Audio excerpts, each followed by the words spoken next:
Hermanos, vivimos en un mundo demasiado individualista y yo creo que muchos de ustedes coinciden conmigo.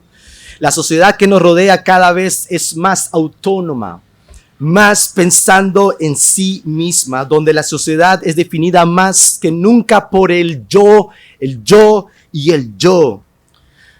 Un teólogo, Carl Trueman, vivo por cierto, mencionó lo siguiente en su libro El origen y el triunfo del ego moderno. Es un libro con un grosor bastante contundente, un promedio de 600 páginas, y básicamente él muestra un argumento de por qué de hecho resalta la realidad propia del hombre, una búsqueda constante en solamente pensar en él. Y él dice, como un argumento allí, que la sociedad en que vivimos está formada con la idea de que el individuo es quien gobierna su vida. ¿Por qué hay un constante pensar solo en mí? Es porque piensa que gobierna así su vida. Porque eso es lo que determina muchas cosas, aún de sus decisiones y emociones. Esto es tan cierto a raíz que vivimos en un mundo tan egocéntrico, donde estamos acondicionados a buscar nuestros propios intereses por encima y más allá de todo y de todos los demás. Es como que prima mayormente lo que yo quiero, lo que yo anhelo, lo que yo pienso, lo que yo deseo. Y hemos llegado a un pasaje, precisamente como el pasaje de Filipenses capítulo 2, que me gustaría o me hubiera gustado tomar todo en sí el pasaje, pero voy a dejar los últimos versículos de 5 en adelante y voy a hacer solamente un resumen para su propio entendimiento cuando lleguemos a ese punto, porque realmente del 5 en adelante es una doxología de Cristo. Y uno podría separar muchos sermones para poder solo hablar del versículo 5 al versículo 11. Pero quiero yo enfatizar precisamente a causa de la realidad propia de lo que vivimos socialmente, que tal vez no sea muy distante a nuestro corazón. Déjeme decirle y preguntarle al mismo tiempo, esta semana que ha pasado, ¿ha tenido toques de individualismo? ¿Ha tenido toques ahí de pensar solo en usted y nada más que en usted por encima de todo? Yo sí. Usted está frente a un pecador que vive la realidad del día a día, pero que busca intencionalmente que la gracia confronte su corazón y sea precisamente aquella gracia que me enseña cómo renunciar a los deseos impuros que se levanta comúnmente en mi vida. Hay un factor muy anexado al corazón de la realidad caída del hombre. ¿Eso por qué lo digo? Y lo digo en un paráfrasis para poder entenderlo. Martín Lutero dijo en algún momento que Dios creó al hombre. Y cuando creó al hombre, creó con su corazón, con una dirección inclinada solo a Dios.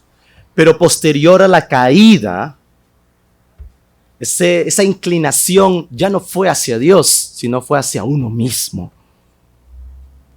Es por eso que vivimos la realidad propia de estar pensando más en nosotros que en los demás. Y Filipenses capítulo 2, el apóstol Pablo exhortará a los filipenses a adoptar precisamente la muerte de Jesús, la humillación de Jesús, como el centro de su perspectiva y mentalidad para la vida. En lugar de vivir para conseguir más reputación, más elogio, más dinero, debemos vivir de tal manera que nuestras vidas reflejen el andar de Cristo, que nuestras vidas reflejen que realmente estamos en el Señor. Esta mañana veremos 3 puntos en el sermón: la motivación correcta de la unidad de la iglesia, la conducta correcta de la unidad de la iglesia y la disposición correcta de la unidad de la iglesia. ¿Por qué hablar de la unidad? Porque si te has dado cuenta, el texto que hemos leído, surge una frase, que ya más adelante vamos a llegar a ese punto, y es la frase un mismo sentir. De hecho, el apóstol Pablo quiere destacar esta unidad en esos primeros 4 versículos, partiendo de todo el contexto que muy pronto veremos. Pero la unidad, déjame decirle, es un valor muy apreciado en la sociedad. ¿Qué empresa no vive pensando en la unidad de sus colaboradores y por ende de la empresa? Cuando pensamos en la unidad, es un valor muy apreciado y por supuesto debería ser mucho más dentro de la iglesia local. La unidad es el reflejo de que algo nos mantiene unidos a pesar de tener diferentes cosas, como por ejemplo, diferencia en edad, diferencia en contexto, diferencia en cultura. Sin embargo, con tristeza, hay ciertas iglesias que parece que no fuera así. Hay ciertos sectores que viven la realidad de tener ambientes segregados, que cada uno hace independientemente como guste, que cada uno hace independientemente como desee.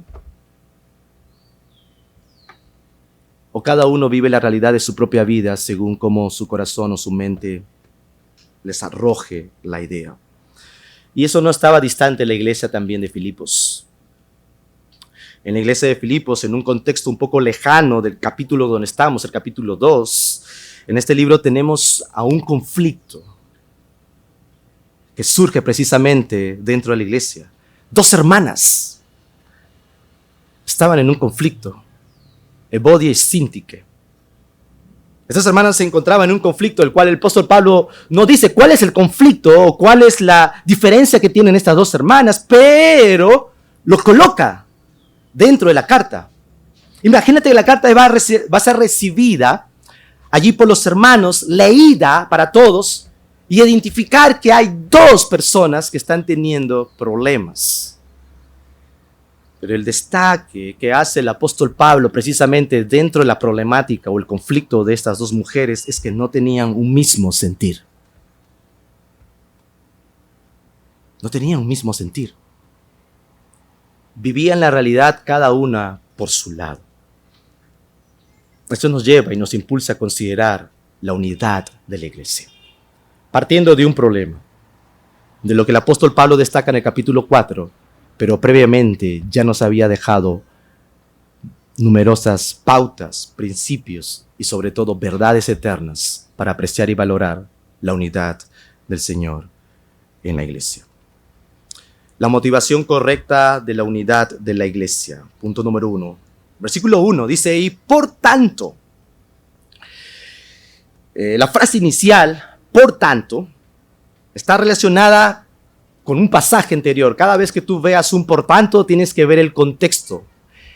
Textos antes, para que te puedan conectar lo que está diciendo el apóstol Pablo. Entonces, si nosotros vemos ese por tanto como una frase inicial allí, tenemos que conectar qué dice versículos antes. Y así que vamos a Filipenses 1:27. Dice ahí, solamente que os comportéis como es digno del evangelio de Cristo, para que sea que vaya a veros o que esté ausente, oiga de vosotros que estáis firmes en un mismo espíritu, combatiendo unánimes por la fe del evangelio. Y el texto sigue, versículo 28, versículo 29. ¿Cuál es el sentir del apóstol Pablo? Pablo tiene la profunda intención que la iglesia preserve la unidad del cuerpo de Cristo. La intención del apóstol Pablo es que la iglesia sea consciente de esta unidad. Para eso el apóstol Pablo nos mostrará lo que realmente la iglesia debe hacer para guardar la unidad del cuerpo de Cristo. La iglesia vivía la realidad propia de la tribulación. La iglesia vivía la realidad propia de la persecución. La iglesia vivía la realidad propia de su contexto cultural. ¿Sabe de qué tipo de iglesia estamos hablando? De una iglesia pobre. De una iglesia que tenía pocos recursos. Y Pablo les dice, yo espero que vaya a veros o que no esté presente, pero que vean ustedes, escuche de ustedes, que realmente todavía persisten y que combaten fielmente por el evangelio y que estén firmes. Pablo era consciente de esa necesidad. Y Pablo era consciente no solamente de esa necesidad, sino también que eso embellecía lo que reflejaba en sí la unidad de Cristo.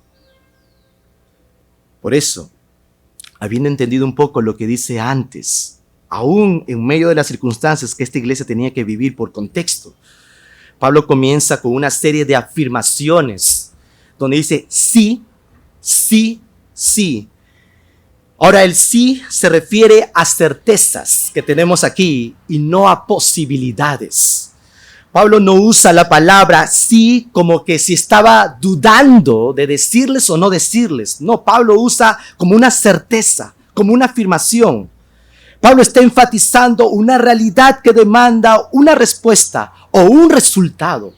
Pablo está diciendo que esta iglesia necesita alinearse a la realidad propia del evangelio, a lo que mantiene firmes sus propios corazones para vivir precisamente esta unidad. El sí también puede entenderse mejor como una afirmación de ya que. Si podríamos nosotros cambiar ese sí que vemos que el apóstol Pablo tiene allí, podríamos usar también el ya que. En conjunto, estas motivaciones recuerdan a los creyentes lo que les mantiene unidos como el pueblo de Dios. ¿Qué les mantiene unidos a esta iglesia que adolecía muchas cosas alrededor de su contexto? A pesar aún todavía con las cosas externas que lidiaban y a pesar con los temas internos que tenían. Primer recordatorio. El primer recordatorio que promueve la unidad es sí o ya que hay alguna consolación en Cristo.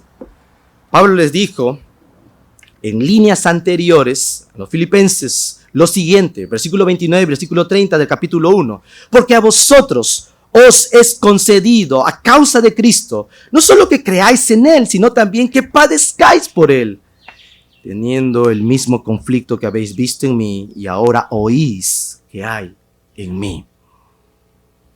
Los filipenses estaban pasando tribulación y persecución.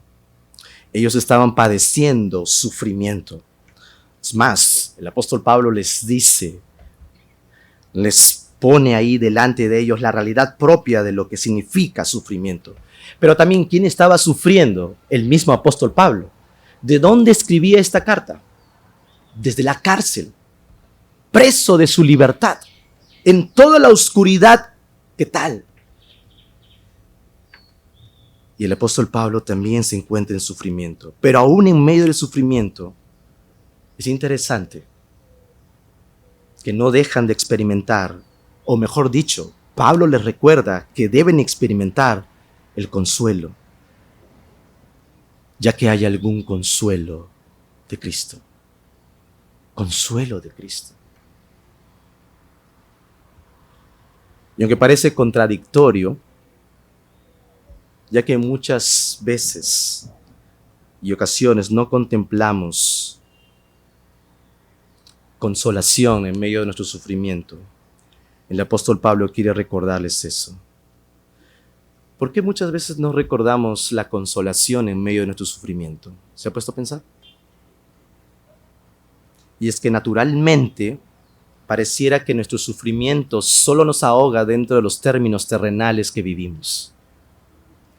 Y no levantamos nuestra mirada un poquito más arriba de poder contemplar que es un sufrimiento que en un momento va a acabar, pero que nos lleva, a pesar del sufrimiento, a contemplar consolación, porque eso ya no va a ser una realidad en la eternidad.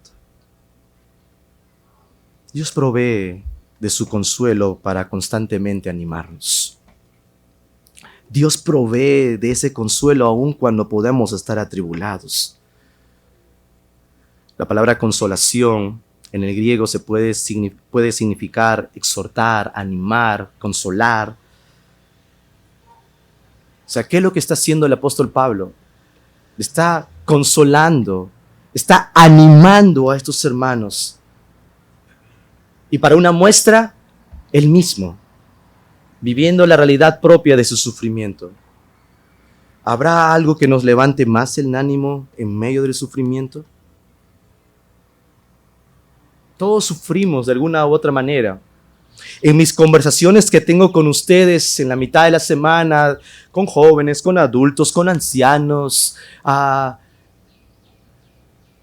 en su mayoría, y no estoy diciendo que todos, pero en su mayoría siempre hay un toque de la realidad propia del sufrimiento. Algo adolece.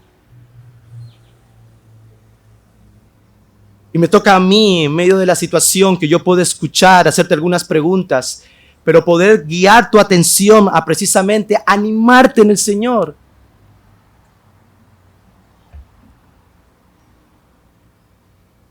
Cuando nosotros entendemos que la prueba tiene un propósito y detrás de ese propósito hay un embellecimiento de nuestra propia vida, que el Señor pueda seguir animándonos a considerarlo así. Por ejemplo, si nosotros podemos recordar aquella consolación que tenemos en el Salmo 23. Jehová es mi pastor, nada me faltará. En lugares delicados pastos me hará descansar, junto a aguas de reposo me pastoreará, confortará mi alma, me guiará por sendas de justicia por amor a su nombre, aunque ande en valle de sombra de muerte, no temeré mal alguno porque tú estarás conmigo. Tu vara y tu cayado me infundirán aliento. Adereza mesas delante de mí en presencia de mis angustiadores, unges mi cabeza con aceite, mi copa está rebosando. Ciertamente el bien y la misericordia de Dios me seguirán todos los días de mi vida y en la casa de Jehová moraré por largos días. ¿Sabes cuándo llegó ese texto a mi vida? Cuando tenía 10 años de edad. Cuando mi familia vivía sufrimiento, atribulación. Y ese texto llegó a mi vida como un bálsamo, como ánimo a mi corazón, como consuelo. En medio de la necesidad. Y no se ha movido de mi corazón hasta ahora, por la pura misericordia de Dios, que me anima una y otra vez para decir, allí está siempre el Señor. No eres tú, es Él siempre. ¿Cuál es el recordatorio? ¿Cómo lo practicamos? Cristo en medio de nuestras aflicciones nos consuela, nos anima, nos levanta, para que también nosotros podamos hacer consolación para otros. Siempre cuando pienso en consolación, pienso al Hijo de Consolación. ¿Tú sabes quién es el Hijo de Consolación que está registrado en el libro de Hechos? Bernabé. ¿A quién consoló Bernabé?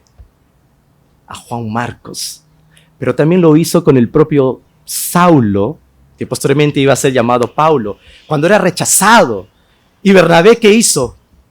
Ven, Pablo, ven, yo te llevo. Yo voy a dar testimonio de ti a otros que Dios ha transformado tu vida. Todos se escapaban de Pablo. O Juan Marcos, cuando en un momento él quiso desertar en el primer viaje que hizo el apóstol Pablo. No, Juan Marcos iba a ir con ellos. Imagínate, Juan Marcos, un joven, y no sabemos por qué él tuvo que retroceder y volver a Jerusalén. Pero lo que sí sabemos es que en el segundo viaje, cuando él quería ir, Pablo dice, tú no vas conmigo. Imagínate cómo estaba. Pero de pronto, ¿quién aparece? Bernabé. Que en ese momento hay una diferencia entre Pablo y Bernabé. Creo yo que una diferencia con propósito, porque había un Juan Marcos que estaba allí en plena desolación. Pero ese Bernabé que estuvo ahí a su lado para decir, Pablo, ve con Silas. O mejor dicho, Pablo tomó a Silas. Y yo me quedo con Juan Marcos. Y lo consuelo, le animo. ¿Cuál es el resultado de consolar la vida de otra persona? Que el propio apóstol Pablo, que en un momento le dijo, tú no vas conmigo, el propio apóstol Pablo le dijo, hey, venme, tráeme a Bernabé, perdón, a Juan Marcos, porque me es útil en el ministerio. Me es útil en el ministerio. Segundo recordatorio que promueve la unidad es sí, ya que algún consuelo de amor. Parece asemejarse mucho a la realidad propia de lo que nosotros entendemos con el primer recordatorio, pero el primer recordatorio está anclado ante la verdad de Cristo, consolación en Cristo. Y aquí dice, si algún consuelo de amor, esto es una referencia al amor de Cristo que nos consuela. Él es nuestro y somos suyos. Qué gran consuelo poder reconocerlo. También puede ser una referencia del amor mutuo que fluye de esta relación con Jesús. ¿En qué sentido? Cuando podemos nosotros relacionarnos con otros y poder animarnos mutuamente. Esta conexión se hizo en los primeros versículos de esta carta, cuando Pablo muestra el amor que tiene por la iglesia. ¿Y cómo muestra el amor que tiene por la iglesia? Él dice, con el entrañable amor de Jesucristo. ¡Wow! Entrañable amor de Jesucristo. Tú sabes, entrañable, ¿no? En la palabra entrañas. Desde lo más profundo amo a esta iglesia. Y Pablo realmente amaba tanto a esta iglesia que estaba dispuesto aún todavía de atender a sus propias necesidades. Cuando nosotros realmente entendemos la consolación que hemos recibido de parte del Señor, corre de un corazón, fluye de un corazón porque es mutuo, porque entendemos nuestra realidad con Cristo y con la vida de los demás. Cuando conocemos el amor de Dios, precisamente ese amor que nos ha cautivado, ese amor nos hace amar a los demás, amar verdaderamente a los demás. El tercer recordatorio que promueve la unidad es si ya que alguna comunión del Espíritu. Alguna comunión del Espíritu. La comunión con el Espíritu es lo que Pablo destaca aquí. La palabra griega traducida como comunión es la palabra conocida en el ambiente cristiano como la palabra koinonía. Y es la misma palabra que aparece en capítulo 1, versículo 5. Entonces el Espíritu nos une como hermanos, como compañeros en el Evangelio, combatiendo juntos, unánimes en el Evangelio, y el Espíritu mismo nos ayuda precisamente en nuestras propias debilidades y aún todavía en nuestros propios sufrimientos. El apóstol Pablo es consciente de que la desunión podría ser una gran tentación y amenazaba a la congregación de Filipos, por lo que les recuerda que vivan la comunión, esa koinonía que comparten a través del Espíritu Santo. ¿Quién quiere que la iglesia viva en desunión? El archienemigo del Señor, Satanás. Satanás quiere precisamente que las iglesias que Dios levanta vivan en la realidad de la no unión. Y si nosotros destacamos no solamente la carta de Filipos, sino las demás cartas de Filipenses, sino las demás cartas que el apóstol Pablo escribe para las iglesias, el apóstol Pablo una y otra vez aclara el evangelio partiendo de un problema interno. Sea una falsa enseñanza, sea alguien que se introdujo dentro de la congregación, y partiendo de eso, muestra la unidad de lo que representa vivir en Cristo por medio del Evangelio. Y Filipos no era la excepción. Y ya ustedes ya saben, si había dos hermanas que estaban más adelante en el capítulo 4 en tensión y conflicto, Pablo está diciendo, hay que estar atento a ello. Porque el que quiere realmente vivir o que sea visto la desunión de la iglesia es precisamente Satanás. Cuarto y último recordatorio que promueve la unidad es si ya que algún afecto entrañable y misericordia.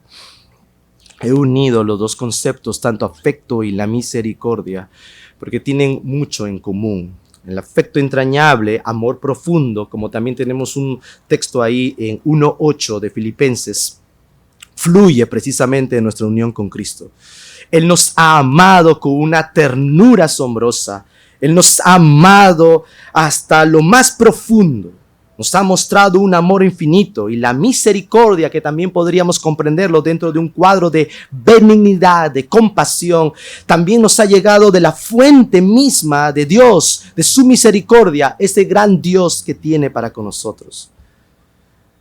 Compartimos la experiencia común de ser objetos de la compasión de Dios. ¿En qué sentido? Que la misma misericordia que Dios ha derramado en tu propia vida es la misma misericordia que también ha derramado sobre la vida de tu hermano. No es que uno tiene más que el otro. No funciona así. Ni tampoco el afecto propio. No, que Dios ama más a uno. No funciona de esa manera. Dios revela la realidad propia de su misericordia al estar en la unidad de Cristo y derramando su amor, derramando su misericordia. Compartimos esa experiencia común al ser objetos de la compasión, de la misericordia, del amor de Dios. Es una intervención divina, por supuesto, que recae sobre el creyente y debería llevarnos a velar, no por nosotros, sino por los demás. Porque de la misma manera como Dios ha sido para con nosotros en arrojar en nosotros misericordia, amor, compasión, benignidad, también tenemos que hacerlos con los demás. Cuando un creyente es consciente de esto, debería buscar, desear, promover la unidad propia de la iglesia. Esto debería marcar nuestras propias vidas. Debe ser el reflejo continuo de lo que yo tengo en mi conocimiento como algo teórico, plasmarlo en la práctica. ¿Para qué? Para ver involucrado la vida de la iglesia precisamente en la unidad. ¿Cuál debería ser la respuesta entonces de los creyentes? Es ahí donde Pablo pasa de las bendiciones que tenemos en Cristo a la respuesta que la iglesia debe manifestar. Versículo 2 dice, completad mi gozo. Esta palabra o esta frase es el único imperativo de los versículos del 1 al 4. Es el único imperativo. ¿Qué quiere decir completad mi gozo? Pablo, al tener una inversión espiritual, como si fuera un pastor sobre la vida de esta iglesia, deseaba que estos hermanos fueran afín para contemplar su alegría. Y uno dice, a ver, el apóstol Pablo está hablando así, completad mi gozo, y tú tienes una parte en lo que pueda suceder en mi propio corazón. Esto puede sonar algo contradictorio, ya que Pablo está pidiendo algo para sí mismo. Y más adelante, en los versículos después, es como que Pablo no está en ese foco, en esa dirección. Sin embargo, el gozo de Pablo está centrado en la obra que Dios produce en la vida de la iglesia, para mantener ¿qué? La unidad y gozarse de ver fruto de madurez en la vida de los creyentes. Fruto de madurez. Y que guarden precisamente mantener la unidad de la iglesia. Si nos ponemos dentro de la figura de lo que representa este rol como si fuera un padre espiritual sobre la vida de esta iglesia, de estos creyentes allí en Filipos, me hace recordar a 3 de Juan, versículo 4, escuche lo que dice, no tengo mayor gozo que este. ¿Cuál es el mayor gozo que tenía precisamente el apóstol Juan? Oír que mis hijos anden en la verdad. Ese es el efecto que causa realmente cuando hay un corazón pastoral y está dispuesto a ver y velar por la vida de los demás. Y hay un gozo cuando tú escuchas, ves resultados, no producto de tu obra, sino producto del obrar de Dios, que ves madurez y que ves realmente vida espiritual. Yo como padre, también podría decir lo mismo como diría en el libro de Proverbios 10:1. El hijo sabio alegrará a su padre. El hijo necio entristecerá a su madre. O sea, hay la conexión. Cuando uno escucha ese Proverbios o lee ese Proverbios, uno ve y dice, ok, hay un resultado positivo como consecuencia de algo que Dios puede estar produciendo en la vida de nuestros hijos. Y eso alegra al padre. Pero lo opuesto es que hay una tristeza cuando la necedad del hijo está ligada a su propio corazón. El gozo de los padres está ligado a la madurez y el crecimiento en la vida de sus hijos.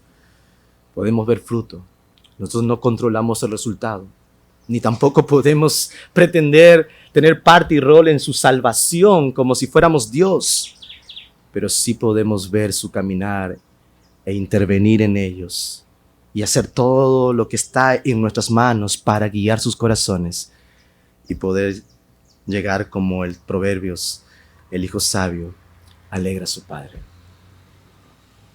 Pablo es como ese padre para la iglesia de Filipos, que anhela naturalmente que la iglesia esté unida Por eso les pide que se unan a ese gozo de ver madurez. El gozo de Pablo sería completo cuando se mantuvieran unidos. Su gozo era que el trabajo de su vida sería algo en la economía de Dios y en la vida de las otras personas. Por supuesto que este es un llamado personal, por tanto, era una manera de animarnos a seguir adelante en la búsqueda de la unidad de la iglesia y la gloria de Dios. Luego Pablo dice en la siguiente parte del versículo 2, sintiendo lo mismo, teniendo el mismo amor, unánime, sintiendo una misma cosa. La palabra sentir es la palabra froneo, que se usa 10 veces en esta corta carta de Filipenses.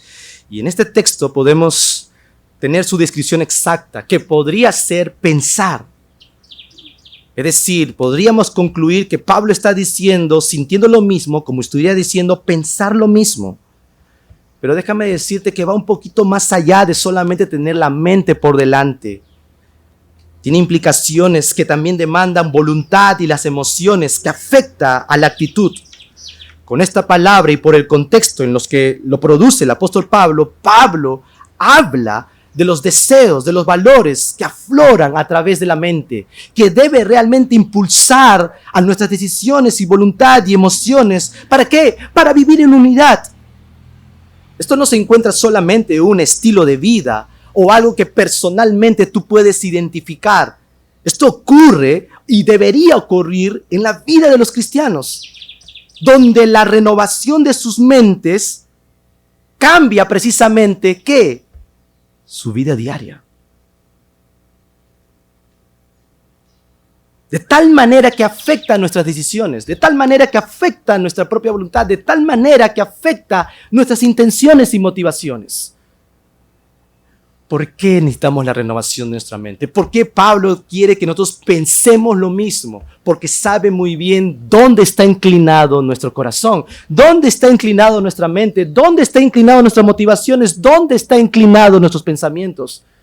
Sabe muy bien dónde está inclinado la vida del hombre. Por eso la palabra en sí, pensar, te llevas a causar una renovación y con ello un impulso hacia afuera. Y con eso, nuevamente, Pablo está buscando precisamente la unidad de la iglesia, revelando una conducta, teniendo un mismo amor, unánimes, sintiendo una misma cosa. Y es ahí donde vamos al punto número 2 del sermón, la conducta correcta de la unidad de la iglesia. Versículo 3. Nada hagáis por contienda o por vanagloria, antes bien con humildad, estimando cada uno a los demás como superiores a él mismo. ¿Cuál es el carácter que permite que la iglesia se mantenga unida? ¿Se ha puesto a pensar? ¿Cuál es el carácter que permite que la iglesia se mantenga en unidad? ¿Cuál es? Y la respuesta la encontramos en el versículo 3. La respuesta es la humildad. ¿Cómo lo vemos? En primer lugar, Pablo nos llama a rechazar una vida egoísta. Pablo dice, nada hagáis por contienda. Esa palabra contienda es ambición egoísta. O por vanagloria, que literalmente es gloria vacía. Pablo está dirigiéndose a los filipenses y le está diciendo, nada hagáis por ambición egoísta o por una gloria vacía, que no significa absolutamente nada.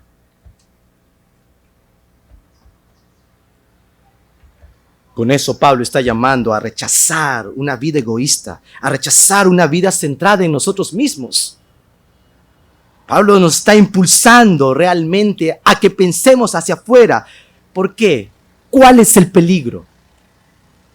Que uno siga enfocándose más y más hacia adentro, buscará encontrar su alegría, su identidad, su propósito dentro de sí mismo. Ese es el peligro. Es el peligro constante que podemos lidiar en cualquier momento.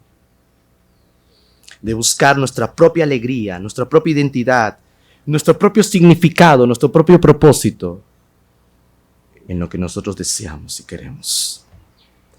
Pero te das cuenta que es una ambición egoísta. Te das cuenta que es una gloria vacía. Claro, inicialmente no te das cuenta de eso. Seguro que Dios usará sus elementos santificadores en tu propia vida para que te des cuenta de ese resultado. Pero es mi deseo que no llegue al punto de que Dios tenga que intervenir para que te pueda revelar eso en tu propio corazón. En segundo lugar, Pablo nos llama a aferrarnos a una vida humilde. Porque ¿cuál es el carácter que permite que la iglesia se mantenga unida? Pablo lo dice: nada hagáis por contienda o por vanagloria, antes bien con humildad. Pablo nos llama a aferrarnos a una vida humilde centrada en otros. El texto continúa diciendo: estimando cada uno a los demás como superiores a él mismo, no mirando cada uno por lo suyo propio, sino cada cual también por lo de otros. ¿Sabes qué está tocando aquí Pablo? Pablo está tocando lo que está en el corazón de la vida cristiana. El corazón de la vida cristiana. Y lo que está en el corazón de la vida cristiana no somos nosotros. Está fuera de nosotros. Es Dios y es nuestro prójimo. Una manera de pensar, de considerar a los demás como más importante a ti mismo es: ¿qué hay de tu horario? ¿Qué hay de tus necesidades? ¿Qué hay de tus comodidades? ¿Qué hay de todo ello? ¿Estás dispuesto tú a morir a esas cosas por el bien de otros? Pablo no está hablando simplemente de la experiencia privada de un creyente. Está escribiendo a una iglesia y que prevalezca su unidad, la cual necesita ser formada por una mentalidad humilde, como la de Cristo. Quiere una comunidad consciente de la obra de Cristo. Y para eso, la humildad es el corazón que lo recibe. La recepción humilde para poder decir: sí, esto yo necesito. No, esto lo necesita mi hermano. No, yo lo necesito. Yo lo necesito. ¿Sabes qué, hermano? Nunca habrá unidad de una congregación si las personas no caminan en humildad.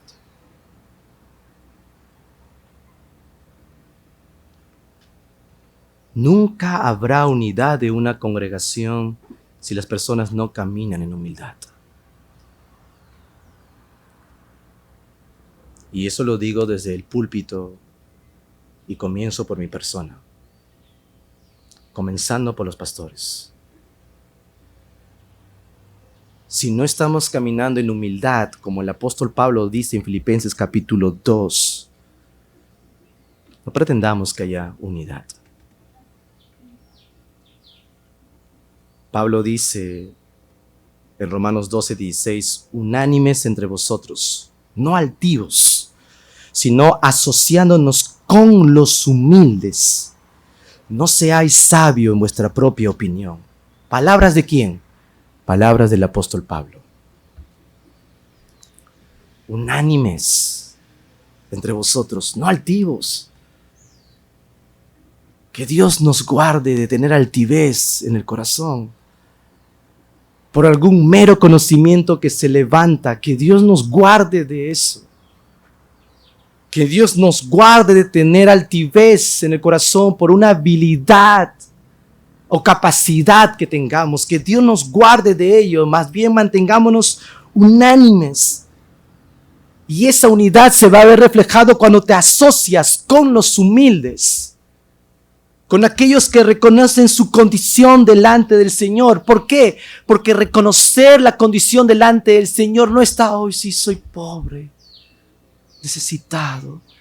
No, la humildad es ver hacia afuera. Es pensar en el Señor y en otros. Y cómo eso está formado en el corazón. Y eso mantiene unidad. Aquí podemos identificar en el texto de Romanos una relación entre la armonía y la humildad. Una persona humilde contribuye a la unidad de la iglesia y se reflejará en el corazón de una iglesia centrada en el Evangelio. ¿Por qué? Porque hay armonía. Porque no mantiene centrado yo. No, es el Señor, su iglesia y el Evangelio que lo promueve. Estas son las exhortaciones del apóstol Pablo. En estos primeros 2, 3 versículos. Al reflexionar esto, ¿es esta mi actitud? ¿Es esta mi forma de pensar? ¿Es esta mi forma de vivir? ¿Busco obtener? ¿O busco dar? O sea, seamos sinceros, es nuestra mentalidad como comunidad ser identificados por la humildad,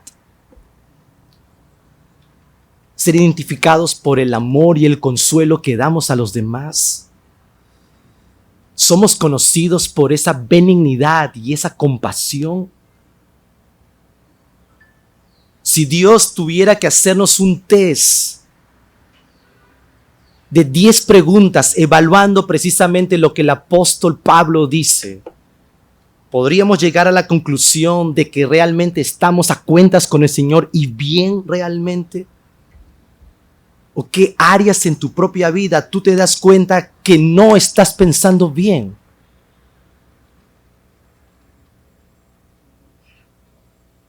Preguntémonos y respondamos eso delante del Señor. Por último, la disposición correcta de la unidad de la iglesia. Versículo 4. No mirando cada uno por lo suyo propio, sino cada cual también por lo de los otros. ¿Sabe qué es natural en el hombre? Es muy natural en el hombre solamente mirar por sus propias cosas y olvidarse de las necesidades de los demás.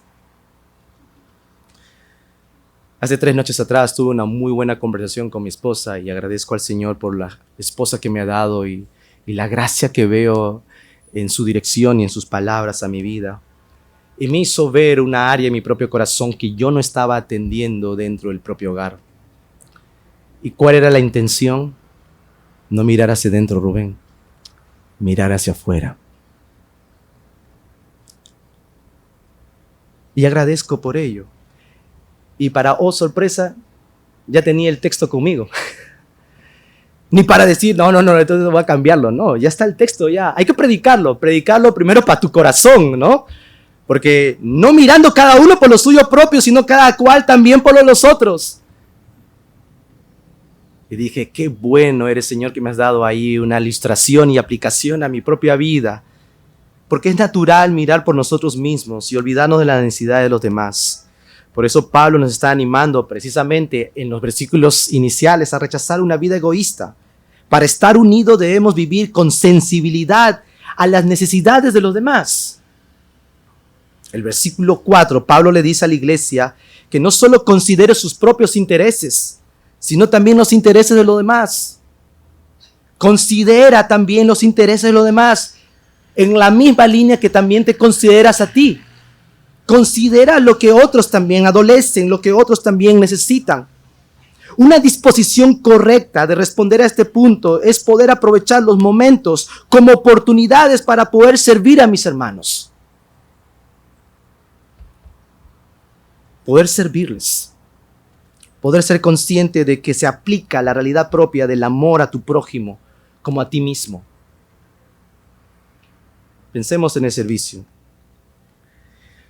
Si alguien, algún hermano a quien tú aprecias, o como el Pablo dice, tienes en alta estima,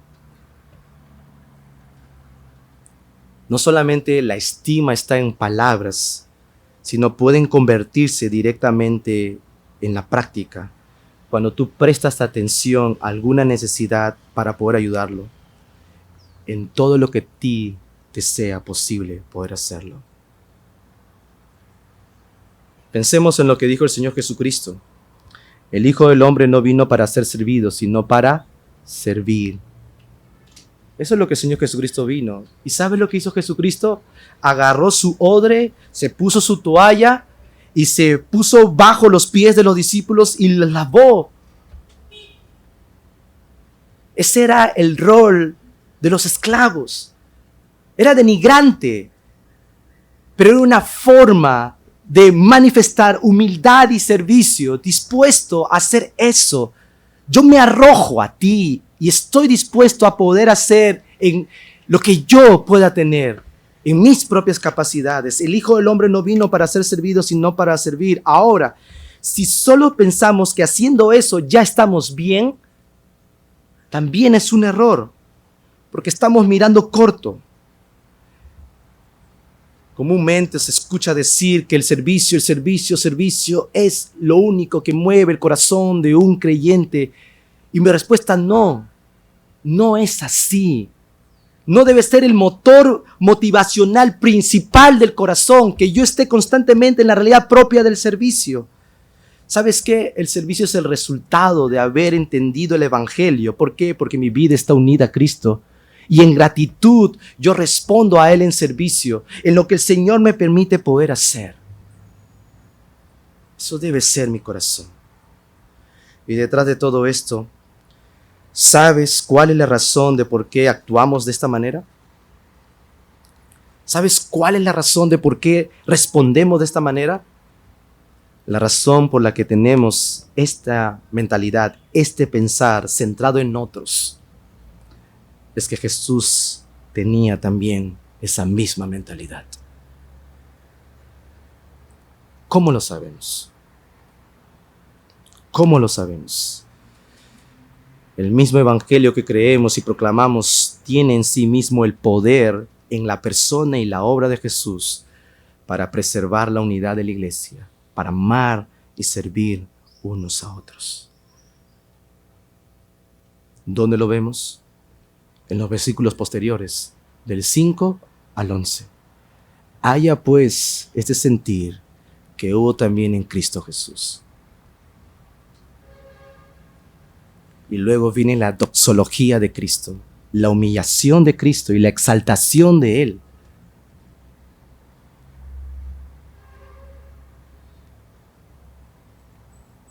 En el Evangelio encontramos a Jesús humildemente, dejando las glorias de la cultura de los cielos para cruzar a nuestra cultura, no buscando su propio bienestar, sino el nuestro. ¿Cuál es el argumento entonces? Lo que vemos en Filipenses capítulo 2 es potente, es dinámico. ¿En qué sentido? Que tiene la capacidad de mover a la iglesia a guardar su unidad. ¿Cómo? ¿Cómo? Mirando la humillación y la exaltación de Cristo, la encarnación y la cruz. ¿Por qué?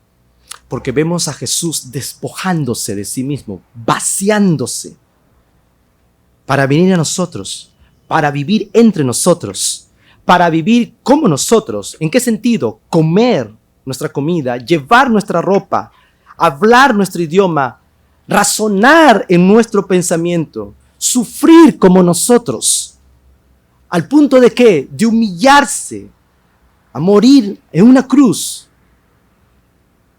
Hermanos, si nosotros como iglesia persistimos nuestra unidad, nuestro carácter, la disposición correcta de poder buscar lo que el Señor quiere y en respuesta a ello la vida de los demás, todo eso tiene que estar bajo el círculo del Evangelio. Porque cuando tú lo ves eso en tu mente y en tu corazón, ves a Jesús dejando precisamente todo en los cielos para venir a rescatarte a ti, para dar algo que tú no tienes, por tu beneficio, por tu salvación. Y aún todavía posterior a tu salvación, tu santificación. ¿Para qué? Para darte una iglesia, una comunidad cristiana, donde tú puedas relacionarte con aquellos que están en esta misma línea que tú. Yo sé que para muchos de nosotros es complejo vivir la realidad de este mundo caído. Nos encontramos tal vez de lunes a sábado viviendo la realidad del trabajo, la tensión, los problemas, el pecado, las tentaciones. Debe ser un bálsamo a tu corazón, aguardar el día del Señor para que todos juntos podamos reunirnos y ver el reflejo de esta unidad que un día se verá en los cielos con toda la iglesia de todos los tiempos. Y ver el reflejo que el Evangelio es eso que ha permitido que nosotros apreciemos y valoremos esto, porque eso moldea nuestro corazón, moldea nuestra manera de estar dispuesto a sacrificarnos, aún nuestra propia comodidad, por el bien del Evangelio. No es el bien de la Iglesia Bautista Gracia. No es el bien de tu hermano que está al lado. Es el bien del Evangelio. El Evangelio. El Evangelio. Y solo el Evangelio. Que Dios nos permita siempre seguir, proclamar y estar en el Evangelio. Padre.